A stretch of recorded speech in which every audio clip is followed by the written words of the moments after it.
Bardeen AI login problem. Yeah, that's super frustrating, especially when you can't access your automations.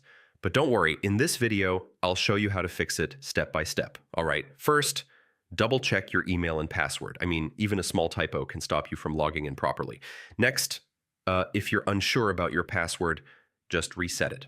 Yeah, it's usually the fastest way to fix login issues. Now, make sure your internet connection is stable. I mean, without a proper connection, login requests can fail. Okay, if you're using a VPN or proxy, try turning it off. These can sometimes block login access. Next, clear your browser cache.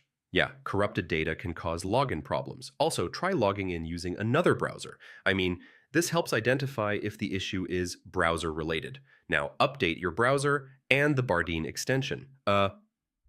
Older versions can cause bugs or compatibility issues. If you have other extensions enabled, try disabling them. Yeah, some can interfere with the login process. If it's still not working, reinstall Bardeen. I mean, this resets everything and fixes deeper problems. So yeah, that's how you fix Bardeen AI login problems. One of these steps should get you back into your account quickly. If this helped, drop a like, and I'll see you in the next one.